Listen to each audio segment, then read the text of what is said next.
Hello everyone, concise GS for IAS PCS में आपका स्वागत है। आज हम इस लेक्चर में जानेंगे फाइनेंस कमीशन के बारे में, जिसमें हम राज्य और स्टेट दोनों और सेंट्रल दोनों के फाइनेंस कमीशन के बारे में संपूर्ण जानकारी प्राप्त करेंगे। तो देखेंगे इसमें इनकी प्रकृति कैसी है, ये सलाहकारी हैं या बाध्यकारी हैं, इनके निर्णय, इसके कितने मेंबर होते हैं, किसको रिपोर्ट ये सौंपते हैं अपनी, जो भी चीज़ें इससे रिलेटेड होंगी, फाइनेंस कमीशन से रिलेटेड, उसको पूरा कवर किया जाएगा इसमें। और अगर एग्जाम में कोई भी क्वेश्चन आता है तो आप पूरे के पूरे क्वेश्चन इसमें कर सकते हैं इस लेक्चर नोट के माध्यम से। तो लेक्चर में आगे बढ़ते हैं, देखते हैं क्या क्या दिया है इस नोट्स में। तो पहले सेंट्रल वित्त आयोग या केंद्रीय वित्त आयोग से शुरुआत करेंगे, और लेक्चर में आगे बढ़ने से पहले इसके बारे में कुछ ओवरव्यू ले लेते हैं। जैसे जो केंद्रीय वित्त आयोग है, वो एक कॉन्स्टिट्यूशनल बॉडी है। और क्यों है कॉन्स्टिट्यूशनल बॉडी? क्योंकि इसका जो उल्लेख है भारत के संविधान के अनुच्छेद 280 में दिया हुआ है। और इसको क्वासी जुडिशियल बॉडी भी कहते हैं। क्यों कहते हैं इसको क्वासी जुडिशियल बॉडी, अर्ध न्यायिक संस्था इसको क्यों कहते हैं? क्योंकि इसके पास जो है सिविल न्यायालय की शक्ति प्राप्त है। इसकी ये एक सलाहकारी बॉडी है, और इसके जो सलाह होती है वो सेंट्रल गवर्नमेंट को सलाह मानने के लिए बाध्य नहीं होती है। गठन इसका कैसे होता है, वित्त आयोग का गठन कैसे होता है केंद्रीय वित्त आयोग का? तो प्रेसिडेंट द्वारा इसका गठन होता है। आर्टिकल 280 में इसका गठन का प्रावधान दिया। कैसे गठन होना है? संसदीय अधिनियम 1951 के माध्यम से इसका गठन होता है। गठन कैसे होता है? एक संसदीय अधिनियम 1951 है, उसके माध्यम से राष्ट्रपति द्वारा अनुच्छेद 280 के अनुसार इसका गठन किया जाता है। इस चीज़ को ध्यान में रखिएगा। इसकी संरचना में क्या क्या है, कौन कौन होते हैं? इसमें एक अध्यक्ष होता है और 4 अन्य सदस्य होते हैं। और यह रिपोर्ट अपनी किसको प्रस्तुत करता है? केंद्रीय वित्त आयोग रिपोर्ट अपनी किसको प्रस्तुत करता है? ये प्रेसिडेंट को रिपोर्ट प्रस्तुत करता है। उसके बाद जो प्रेसिडेंट होगा वो पार्लियामेंट में इस रिपोर्ट को रखेगा, समक्ष रखेगा दोनों सदनों में। तो चलिए आगे देखते हैं। ओवरव्यू तो हमने ले लिया, देखते हैं नोट्स में क्या क्या लिखा हुआ है। इस संघ केंद्रीय वित्त आयोग जो है, संघ एवं राज्यों के मध्य करों के विभाजन के लिए संविधान में वित्त आयोग का प्रावधान किया गया, जैसा कि मैंने ऊपर देखा है। और इसलिए संघ एवं राज्यों के वित्तीय संबंधों में वित्त आयोग अत्यधिक महत्व रखता है, क्योंकि ये करों का विभाजन करता है केंद्र और राज्यों के मध्य। इसलिए ये अत्यधिक महत्व रखता है वित्तीय संबंधों में केंद्र और राज्यों के। संविधान के अनुच्छेद 280 के अनुसार ये चीज़ हम ऊपर देख चुके हैं। आगे देखते हैं। वित्त आयोग जो है एक संवैधानिक संस्था है, इसके बारे में भी हम ऊपर देख चुके हैं। इसका गठन जो है राष्ट्रपति करता है। प्रत्येक कब करता है? प्रत्येक 5 वर्ष की समाप्ति पर या उससे पहले, जो भी आवश्यक समझे राष्ट्रपति। इसका गठन कब किया जाता है? प्रत्येक 5 वर्ष की समाप्ति पर या उससे पहले भी राष्ट्रपति कर सकता है, जैसा वो आवश्यक समझे। इसमें देख लिया हमने कि एक सदस्य होता है और 4 अन्य सदस्य होते हैं। आगे इनकी योग्यता के बारे में देख लेते हैं। संविधान में इनकी योग्यता का कोई वर्णन नहीं दिया है, फिर भी संसद इसको निर्धारित करती है। तो देख लेते हैं अध्यक्ष के लिए योग्यता क्या है। अध्यक्ष के लिए इसमें योग्यता है, सार्वजनिक कार्यों का अनुभव रखने वाला एक व्यक्ति हो, वो इसका अध्यक्ष बन सकता है। कोई स्पेसिफिक योग्यता नहीं दी गई है इसमें। अगर कोई व्यक्ति जो है वो सार्वजनिक कार्यों का अनुभव रखता है तो वह अध्यक्ष पद के लिए पात्र होगा। और जो अन्य 4 सदस्य हैं उनको देख लेते हैं, उनके लिए योग्यता क्या क्या होगी। पहला सदस्य जो होगा, उच्च न्यायालय के न्यायाधीश की योग्यता रखने वाला व्यक्ति होगा। दूसरा सदस्य सरकार के वित्त या लेखाओं का ज्ञान रखने वाला व्यक्ति हो सकता है। तीसरा सदस्य के बारे में, वित्तीय और प्रशासनिक मामलों का अनुभव रखने वाला अगर कोई व्यक्ति हो तो भी वो अन्य सदस्यों में उसकी नियुक्ति हो सकती है। या आर्थिक मामलों का विशेषज्ञ व्यक्ति हो, उसका भी अन्य सदस्यों में नियुक्ति हो सकती है। ये 4 जो अन्य सदस्य हैं उनकी नियुक्ति के बारे में ये इनकी योग्यताएं दी गई हैं। आगे देखते हैं। संविधान ने संसद को इन सदस्यों की योग्यता और चयन विधि का निर्धारण करने का अधिकार दिया है, जो हम ऊपर बता चुके होंगे इसके बारे में। इसके कार्य देख लेते हैं क्या क्या है। वित्त आयोग जो है वो भारत के राष्ट्रपति को निम्नलिखित मामलों में सिफारिशें करता है। कौन कौन से मामलों में सिफारिश करता है देखते हैं। पहले नंबर में संघ और राज्यों के बीच करों के शुद्ध आगमों का वितरण और राज्यों के बीच ऐसे आगमों का आवंटन। संघ और राज्यों के बीच करों के शुद्ध आगमों का वितरण करता है और राज्यों के बीच ऐसे आगमों का आवंटन करता है। मतलब संघ और राज्यों के बीच भी होता है और राज्य और राज्यों के बीच भी ये आवंटन करता है शुद्ध आगमों का। भारत की संचित निधि में से राज्यों के राजस्व में सहायता अनुदान ग्रांट इन एड्स जो होती है उसको विनियमित करने वाले सिद्धांतों के मामले में सिफारिश करता है राष्ट्रपति को। ये ग्रांट इन एड्स में जो सहायता अनुदान दी जाती है राज्यों को उसको विनियमित करने वाले सिद्धांत के बारे में राष्ट्रपति को सिफारिश करता है।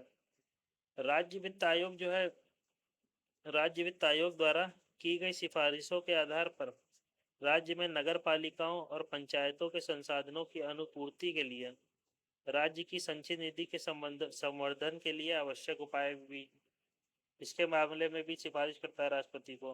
राज्य वित्त आयोग संविधान के कौन से अनुच्छेद में दिया हुआ है? यह है अनुच्छेद 243 आई में। कौन से अनुच्छेद में? 243 आई में इसका उल्लेख मिलता है राज्य वित्त आयोग का। ये जो उपयुक्त कार्यों को वर्ष 1992 में 73वें 74वें संविधान संशोधन में शामिल किया गया था। ये जो कार्य लिखा हुआ है ये तीसरे नंबर वाला ये जो कार्य है उसको 73वें 74वें संविधान संशोधन के बाद द्वारा शामिल किया गया। राष्ट्रपति द्वारा आयोग को सुदृढ़ वित्त के हित में निर्दिष्ट किए गए कोई अन्य विषय इनके मामले में भी सिफारिश कर सकता है। आगे देखते हैं। केंद्र और राज्यों की वर्तमान वित्तीय स्थिति, घाटे, ऋण स्तरों, नकदी शेष, राजकोषीय अनुशासन के प्रयासों की समीक्षा करता है। ये इसके अतिरिक्त सशक्त राजकोषीय प्रबंधन के लिए राजकोषीय समेकन की रूपरेखा भी तैयार करते हैं कि अनुशंसा करता है। क्या करता है? केंद्र और राज्यों के वर्तमान वित्तीय घाटे की स्थिति, ऋण स्तरों, नकदी शेष, राजकोषीय अनुशासन के प्रयासों की समीक्षा करना और इसके अतिरिक्त सशक्त राजकोषीय प्रबंधन के लिए एक फिजिकल कंसोलिडेशन राजकोषीय समेसन की रूपरेखा तैयार करने की अनुशंसा देता है। यह वस्तु और सेवा कर प्रणाली के केंद्र और राज्यों की वित्तीय स्थिति पर प्रभाव का आकलन करता है। जीएसटी प्रणाली जब से आई है उसका केंद्र और राज्यों के वित्तीय संबंध या वित्तीय स्थिति पर क्या प्रभाव पड़े उसका भी आकलन करता है। आगे देखेंगे। वित्त आयोग अपनी रिपोर्ट राष्ट्रपति को सौंपता है जो संसद के समक्ष रखते हैं दोनों सदनों के, और रिपोर्ट के साथ उसके आकलन संबंधी ज्ञापन, इस संबंध में उठाए जा सकने वाले कदमों के बारे में विवरण रखा जाता है जो हम ऊपर अभी बता चुके हैं ओवरव्यू में। ये फैक्ट है, इसको ध्यान रख लीजिएगा। इसमें दिया हुआ भारत में जो प्रथम वित्त आयोग का गठन है 1951 में किया गया था। कब किया गया था? भारत में प्रथम वित्त आयोग का गठन 1951 में किया गया था और इसके अध्यक्ष जो बने थे प्रथम वित्त आयोग के वो थे केसी नियोगी। प्रथम वित्त आयोग के अध्यक्ष कौन थे? केसी नियोगी। और भारत में अब तक कितने वित्त आयोग का गठन किया जा चुका है? तो भारत में अब तक 15 वित्त आयोग का गठन किया जा चुका है। 15 वित्त आयोग के बारे में कुछ बातें जान लेते हैं जो हाल ही में हुआ है इसका गठन। 27 नवंबर 2017 को भारत के पूर्व सचिव थे को एनके सिंह की अध्यक्षता में 15वें वित्त आयोग का गठन किया गया है। ये आपको पता ही होगा 15वें वित्त आयोग के अध्यक्ष कौन थे? एनके सिंह है। आगे बढ़ते हैं। 15वें वित्त आयोग की संरचना के बारे में थोड़ा देख लेते हैं। एनके सिंह इसके अध्यक्ष हैं जैसा कि ऊपर देख लिया गया। इसके अध्यक्ष कौन है? एनके सिंह। अजय नारायण झा इसके पूर्णकालिक सदस्य हैं। डॉक्टर अनूप झा हैं सदस्य। अशोक लाहिड़ी हैं, वो भी सदस्य हैं इनके। रमेश चंद्र इसके सदस्य हैं। अरविंद मेहता सचिव हैं। ये ध्यान रखिएगा, इसके सचिव कौन है 15 वित्त आयोग के? अरविंद मेहता। और अध्यक्ष एन.के. सिंह है। 15वां वित्त आयोग 15 फाइनेंस कमीशन जो है ने अपनी रिपोर्ट को 2 अवधि वर्षों 2020 से 21 से 2021 से 26 में प्राप्त होने वाले कर और गैर कर राजस्व के आधार पर केंद्र और राज्य सरकारों के संसाधनों को ध्यान में रखते हुए प्रस्तुत की है। 15 वित्त आयोग जो है ने अपनी रिपोर्ट को 2 अवधि वर्षों में 2020 से 21 और 21 से 26 में प्राप्त होने वाले कर और गैर कर राजस्व के आधार पर केंद्र और राज्य सरकारों के संसाधनों को ध्यान में रखते हुए प्रस्तुत की है। वित्त आयोग की शक्तियां कौन कौन सी हैं इसको देख लेते हैं। वित्त आयोग जो है सिविल न्यायालय की शक्ति धारण करता है, इसीलिए इसको क्वासी जुडिशियल बॉडी करते हैं, जैसा हम लोग ने ऊपर देखा भी। और यह किसी भी विभाग से कोई भी दस्तावेज मंगवा सकता है तथा किसी भी व्यक्ति को सम्मन जारी कर सकता है। भूमिका क्या है इसकी? यह बात उल्लेखनीय है। भूमिका क्या है चलिए देख लेते हैं। यह बात उल्लेखनीय है कि वित्त आयोग की अनुशंसाओं की जो प्रकृति है वो सलाहकारी होती है। इसकी जो प्रकृति है वो सलाहकारी होती है और इनको मानने के लिए सरकार बाध्य नहीं होती।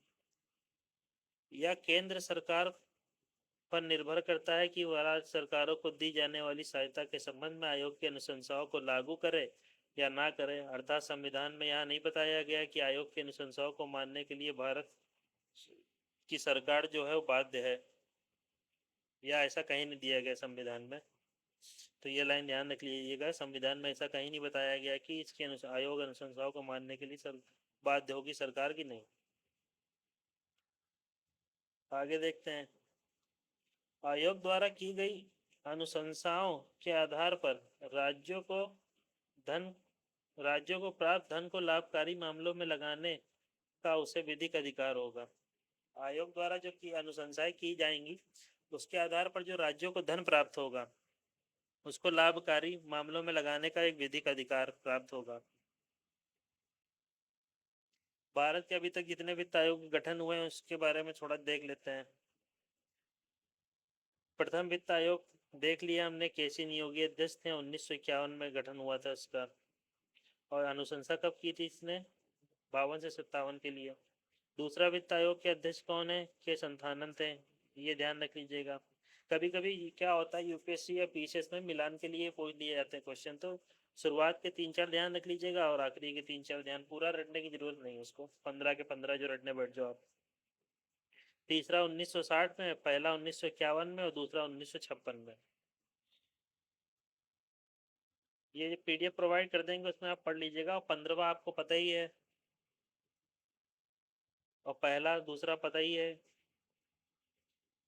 और इससे पहले जो 14वां वित्त आयोग था 2013 में गठन हुआ था, उसके वाई रेड्डी जो थे वो अध्यक्ष थे। चलिए आगे बढ़ते हैं। जिससे उससे रिलेटेड कुछ प्रश्न पूछे गए थे प्रीवियस ईयर के, ये यहाँ पे दिए गए हैं, सॉल्व हैं पहले से, इनको देख लीजिएगा एक बार जब पीडीएफ मिल जाए आपको। नेक्स्ट आते हैं राज्य वित्त आयोग के संदर्भ में। राज्य वित्त आयोग के बारे में भी कुछ थोड़ा ओवरव्यू ले लेते हैं। जैसे राज्य वित्त आयोग का जो गठन है वो अनुच्छेद 241 में दिया गया है पंचायतों के लिए।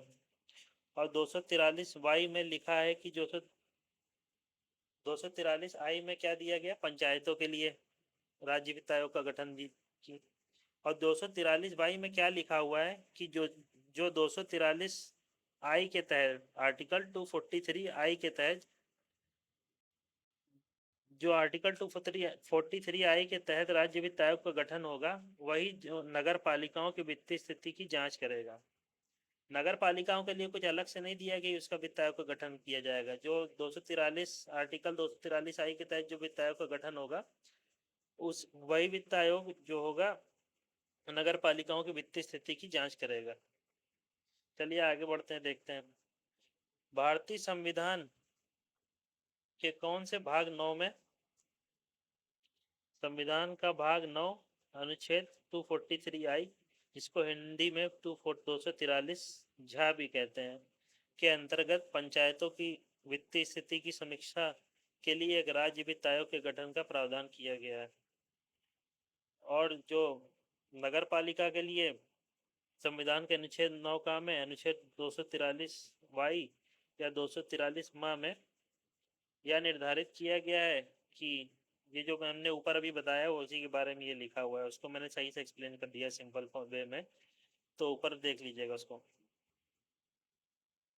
मूल संविधान में राज्य वित्त आयोग के गठन का कोई प्रावधान नहीं था, ये हम सभी को पता है। जब तक 43वां ये हम सबको पता है 73वां और 74वां संविधान संशोधन के माध्यम से पंचायती राज और नगरीय स्वशासन के लिए संवैधानिक उपबंधों के अंतर्गत 1993 के पश्चात राज्य वित्त आयोग का गठन किया गया था।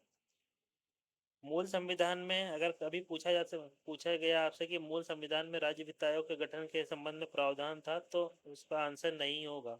कभी कभी क्वेश्चन थोड़ा ट्विस्ट करके पूछ लेता है। राज्य वित्त आयोग का गठन कौन करता है? राज्यपाल द्वारा किया जाता है। वहाँ पे कौन करता है? राष्ट्रपति करता है। सेम वैसे ही जैसा केंद्र वित्त आयोग है वैसे राज्य वित्त आयोग है, जो जहाँ पे वो कार्य राष्ट्रपति करता है और राज्य वित्त आयोग में वही कार्य राज्यपाल द्वारा किए जाते हैं। जहाँ जहाँ पे थोड़ा बहुत डिफरेंस है वही उसी चीज़ों को मैं पढ़ाऊंगा, बाकी फालतू टाइम वेस्ट करने से कोई फायदा नहीं है। ये सब चीज़ें आप देख ही चुके हैं कि ये 73-74 संविधान संशोधन 5 वर्ष में वित्त गठन किया जाएगा। 1 वर्ष के भीतर, जब स्टार्टिंग में बना था उसके 1 वर्ष के भीतर इसको गठन किया जाएगा। ये सब चीज़ दी हुई है इसमें। आगे राज्य वित्त आयोग की संरचना, ये यहाँ पे ये ध्यान रखिएगा, राज्य वित्त आयोग की जो संरचना, आयोग के सदस्यों की अर्हता और उनकी नियुक्ति की प्रक्रिया का निर्धारण जो है वो राज्य का विधानमंडल करेगा। वहाँ पे कौन कर रहा था? संसद कर रहा था। आयोग की शक्तियों का निर्धारण भी राज्य विधानमंडल द्वारा किया जाता है। आयोग की शक्तियों का स्पष्ट उल्लेख संविधान में नहीं किया गया है। जहाँ जहाँ भी संविधान में किसी चीज़ का स्पष्ट उल्लेख नहीं किया गया है तो केंद्रीय स्तर पर संसद कार्य करती है और राज्य स्तर पर राज्य विधानमंडल उन चीज़ों का निर्धारण करता है। ये बहुत अच्छी लाइन है, इसको ध्यान में रखिएगा। राज्य वित्त आयोग के कार्य कौन कौन से हैं? राज्य वित्त आयोग के सर्वप्रमुख उद्देश्य, राज्य वित्त आयोग के सर्वप्रमुख उद्देश्य कौन कौन से हैं? पंचायतों एवं नगरीय निकायों की वित्तीय स्थिति की समीक्षा करना, ठीक है। साथ ही इसके लिए निम्न रूपों में अनुशंसा करना, वही अनुशंसाएं होंगी जैसे केंद्र वित्त आयोग कर रहा था राज्य और केंद्र के संबंध में, वही यहाँ पे राज्य और पंचायत के संबंध में करने का अनुशंसा होंगी। राज्य द्वारा लगाए जाने वाले करों, शुल्कों, पथ करों, फीस, ड्यूटी, फीस जो होती हैं कि विशुद्ध आय का राज्य तथा पंचायत व नगर पालिकाओं के बीच आवंटन करना। और केंद्रीय वित्त आयोग क्या करता है? राज्य और केंद्र के बीच आवंटन करता है, और जो राज्य वित्त आयोग है राज्य और पंचायतों के मध्य और नगर पालिकाओं के बीच आवंटन करने की सिफारिश करता है। इनके मध्य जिसे इनके मध्य विभाजित किया जा सकता है। इसके साथ ही पंचायत व नगरीय निकायों के विभिन्न स्तरों पर व्यय या आवंटित किया जा सकता है। ये सब सिफारिशें करता है राज्य वित्त आयोग। पंचायत व नगरीय निकायों को आवंटित किए जाने वाले अथवा उनके द्वारा लगाए जाने वाले कर, शुल्क, टोल, फीस का निर्धारण भी राज्य वित्त आयोग करता है। या राज्य की संचित निधि में से पंचायत व नगरीय निकायों के लिए दिए जाने वाले सहायता अनुदान का भी निर्धारण करता है। जैसा वहाँ पे केंद्र वित्त आयोग कर रहा था वैसे यहाँ पे राज्य वित्त आयोग कर रहा है, राज्य की संचित निधि से, राज्य की संचित निधि से। आगे बढ़ते हैं। पंचायत एवं नगरीय निकायों की वित्तीय स्थिति सुधारने के लिए कदम उठाना। पांचवा काम क्या है? पंचायतों एवं नगरीय निकायों की वित्तीय स्थिति सुदृढ़ बनाने के लिए यदि राज्यपाल द्वारा राज्य वित्त आयोग को कोई विषय सौंपा जाए तो उस संबंध में राज्यपाल को अनुशंसा करना और सलाह देना, ये भी राज्य वित्त आयोग का कार्य है। आगे देखते हैं राज्य वित्त आयोग की जो सलाह है, अनुशंसा है, ये सब क्या है? उस कार्यवाही के स्पष्टीकरण वाले ज्ञापन के साथ राज्यपाल राज्य विधानमंडल के समक्ष रखता है। वही जो राज्य वित्त आयोग राज्यपाल को अपनी रिपोर्ट प्रस्तुत करेगा और वही राज्यपाल राज्य विधानमंडल के समक्ष ये सब रखता है। जैसे वहाँ पे राष्ट्रपति को केंद्रीय वित्त आयोग अपनी रिपोर्ट सौंपता था और राष्ट्रपति संसद के समक्ष उसकी रिपोर्ट को रखता था, वही चीज़ यहाँ पे दी गई है। कुछ महत्वपूर्ण फैक्ट देख लेते हैं। 3 अक्टूबर 2022 को छत्तीसगढ़ राज्य वित्त आयोग ने ग्राम पंचायतों से जानकारी उपलब्ध कराने के लिए एक वेब पोर्टल या मोबाइल ऐप लॉन्च किया।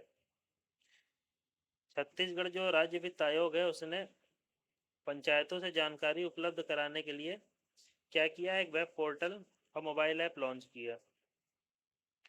राज्य वित्त आयोग का गठन पंचायती राज संस्थाओं राज्य वित्त आयोग का गठन पंचायती राज संस्थाओं एवं नगरीय स्थानीय निकायों की आर्थिक स्थिति सुदृढ़ करने हेतु प्रति 5 वर्ष में किया जाता है।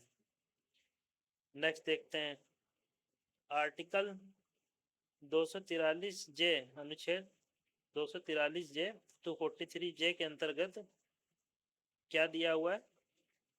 इसमें दिया हुआ है कि प्रत्येक राज्य विधानमंडल विधि द्वारा पंचायतों के खातों की देखरेख व लेखाओं की संपरीक्षा के संबंध में उपबंध कर सकेगा। आर्टिकल 243 जे में क्या लिखा हुआ है कि प्रत्येक राज्य विधानमंडल जो है पंचायतों के खाते की देखरेख व लेखाओं की संपरीक्षा के संबंध में उपबंध कर सकेगा।